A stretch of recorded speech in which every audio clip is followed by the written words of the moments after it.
Hello my dear students, আমি বাবর আলী সকলকে স্বাগতম জানাই বাবর সাকসেস এডুকেশনে। আমি তোমাদের অলরেডি 3টি ভিডিও প্রোভাইড করেছি, যেখানে তোমাদের বাংলা ব্যাকরণ থেকে সেট 1, 2, 3, 4 অ্যান্ড 5 কমপ্লিট করেছি।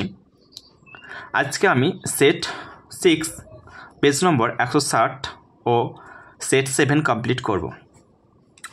সেট 6-এ দেখো 1 নম্বর প্রশ্ন রয়েছে যে কোনো 8টি প্রশ্নের উত্তর দাও। তোমরা এটা দাগ নম্বর 2, 4, 1-এ পেয়ে যাবা। বিভক্তি ও অনুসর্গের মধ্যে একটি পার্থক্য লেখো। উত্তর: বিভক্তি ও অনুসর্গের মধ্যে একটি পার্থক্য হলো, বিভক্তি হলো ধ্বনি বা ধ্বনিগুচ্ছ যার নিজস্ব কোনো অর্থ নেই। অপরদিকে অনুসর্গ হলো এক প্রকার অব্যয় যার নিজস্ব অর্থ আছে। এটি হলো তার একটি প্রধান পার্থক্য। প্রশ্ন 2, নির্দেশক কি?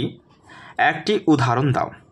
দেখো নির্দেশক কি? উত্তর: নির্দেশক হলো শব্দ বা শব্দাংশ যা বিশেষ্য বা সর্বনাম পদের পরে বসে, তার ভাব বা বচন সুনির্দিষ্ট করে। উদাহরণ: ওই বাগানটি আমাদের। এখানে বাগান পদটির সঙ্গে টি নির্দেশক যুক্ত আছে, যা শব্দটির বচন নির্দেশ করছে। প্রশ্ন 3, বাক্যাশ্রয়ী সমাসের একটি উদাহরণ দাও। উত্তর: বসে আঁকো প্রতিযোগিতা। বসে আঁকো সমান বসে আঁকো, এটা হলো অলপ অধিকরণ তৎপুরুষ। আবার বসে আঁকোর প্রতিযোগিতা সমান বসে আঁকো প্রতিযোগিতা, এটা হলো সম্বন্ধ তৎপুরুষ। বাক্যাশ্রয়ী সমাসের এটা হলো একটা উদাহরণ। 4 নম্বর প্রশ্ন দেখো, মৌমাছি শব্দটির ব্যাসবাক্য সহ সমাসের নাম লিখো। উত্তর: মৌমাছি সমান মৌ সঞ্চয়কারী মাছি, এটা হলো মধ্য পদলোপী কর্মধারায় সমাস। 5 নম্বর প্রশ্ন, সম্প্রসারিত উদ্দেশ্যের একটি উদাহরণ দাও। উত্তর: বিলাতের ডাক্তার উপাধিধারী রাজশত্রু গিরিশ মহাপাত্র। এখানে গিরিশ মহাপাত্র হলো উদ্দেশ্য, আর বিলাতের ডাক্তার উপাধিধারী রাজশত্রু এইটুকু হচ্ছে উদ্দেশ্যের সম্প্রসারক।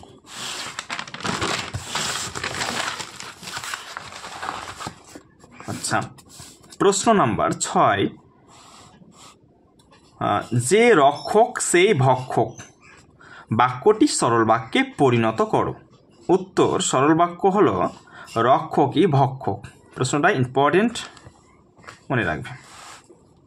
7 নম্বর প্রশ্ন, কর্মকর্তৃ বাচ্য কাকে বলে? একটি উদাহরণ দাও।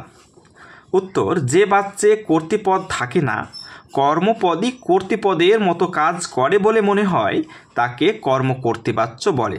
উদাহরণ: তারপর যুদ্ধ এলো, এটা হলো একটা কর্মকর্তৃবাচ্যের উদাহরণ। আচ্ছা, 8 নম্বর প্রশ্ন, তোরা সব জয়ধ্বনি কর, বাক্যটি ভাববাচ্যে পরিণত করো। উত্তর: ভাববাচ্য, তোদের সবার জয়ধ্বনি করা হোক। তারপর আমরা যাব 9 নম্বর প্রশ্নে। আচ্ছা, বিগ্রহ বাক্য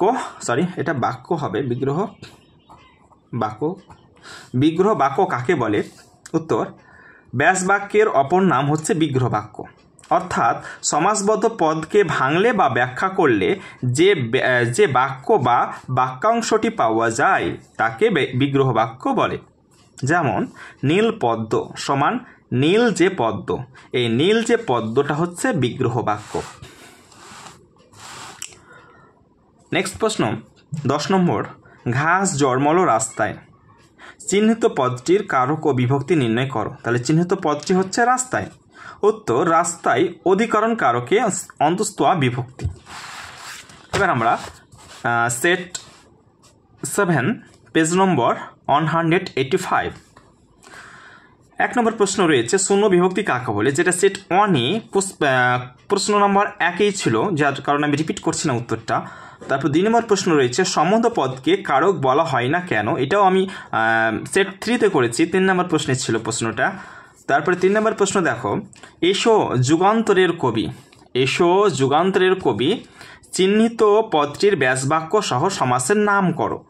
আচ্ছা, যুগান্তরের এর নিচে দাগ দেওয়া আছে। উত্তর হবে যুগান্তর সমান অন্য যুগ, এটা হচ্ছে নিত্য সমাস। তারপরের প্রশ্ন 4 নম্বর, নিত্য সমাস কাকে বলে?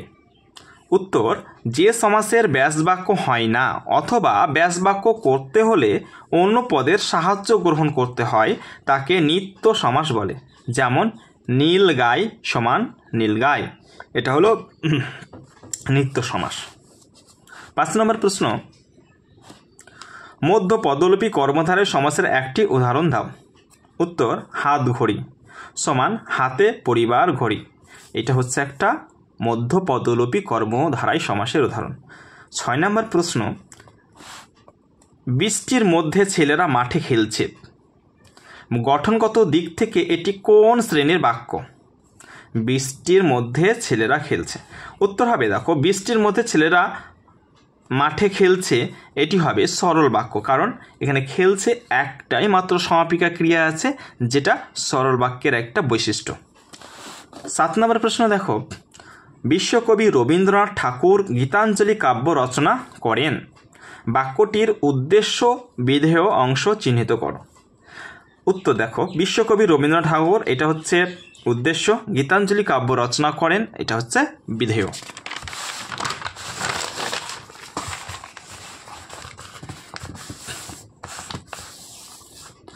নেক্সট প্রশ্ন 8 নম্বর, সন্ন্যাসী হাসলেন আর চলে গেলেন, সরল বাক্যে পরিবর্তন করো। উত্তর, সরল বাক্যটি হচ্ছে সন্ন্যাসী হেসে চলে গেলেন। 9 নম্বর প্রশ্ন, 9 দাগের প্রশ্ন দেখো, সৈন্যদের দেশের সীমানা পাহারা দিতে হয়, এটা কর্তৃবাচ্যে পরিবর্তন করো। কর্তৃবাচ্যটি হবে সৈন্যরা দেশের সীমানা পাহারা দেয়। এবং লাস্ট প্রশ্ন হচ্ছে 10 নম্বর, কর্তৃবাচ্য থেকে কর্মবাচ্যে পরিবর্তনের একটি নিয়ম লিখো। উত্তর, কর্তৃবাচ্য থেকে কর্মবাচ্য রূপান্তর করতে হলে ক্রিয়াপদকে অবশ্যই সকর্মক হতে হবে, এটা হলো তার একটা প্রথম ক্রাইটেরিয়া বা নিয়ম। আজকে এ পর্যন্তই, নেক্সট ভিডিও